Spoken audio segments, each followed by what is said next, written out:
सुमन उदास रहने लगी। जिस बेटे को पाल पोस कर बड़ा किया, उसने उन्हें दूध में से मक्खी की तरह निकाल फेंका। सुधीर समझाता, आजकल का जमाना ही ऐसा है। सुमन सुधीर की बातों को नज़रअंदाज कर देती। राहुल और श्वेता को विदेश गए 2 साल हो गए थे। 2 साल से घर में कोई पकवान नहीं बने थे।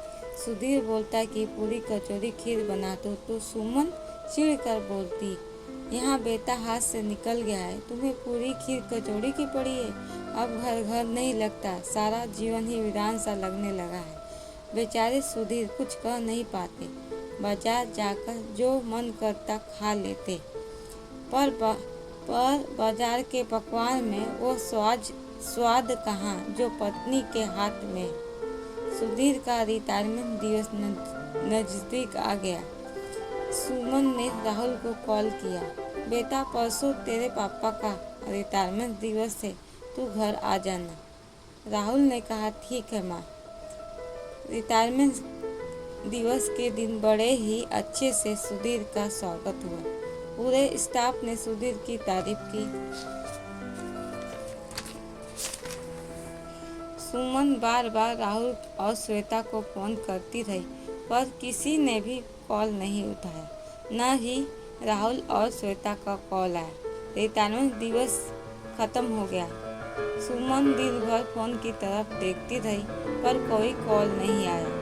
सुमन ने सुधीर से कहा, जरा फोन देख लो, कोई मिस कॉल तो नहीं आया। सुधीर ने कहा, कोई मिस कॉल नहीं आया। तुम झूठी उम्मीद करना छोड़ दो।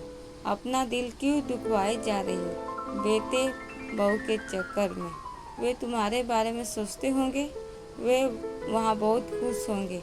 बहुत से लोग बेऔलाद रहते हैं, तुम भी समझ लो तुम्हारी कोई औलाद नहीं है। कैसी बातें कर रहे हो, तुम बन जाओ निर्मोही।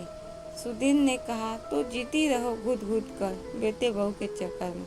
ऐसा ना हो बेटे बहू के चक्कर में पति के प्यार को भी खो दो। रिटायरमेंट दिवस के बाद सरकारी क्वार्टर खाली करना पड़ा।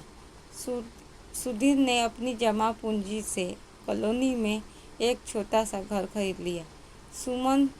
सुमन की आसपास की औरतों से पहचान हो गई। उनके साथ सुमन का मन लगने लगा।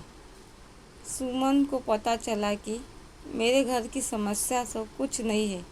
किसी को घर में मान सम्मान नहीं है तो किसी को चाय पानी नहीं मिलता तो किसी की बहू सीधी मुंह बात नहीं करती।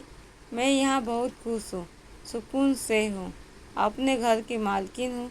जब हाथ पाँव नहीं चलेंगे तो काम वाली बाई रख लूँगी। अब सुमन खुश रहने लगी। मेरे पास पति का प्यार और साथ दोनों है।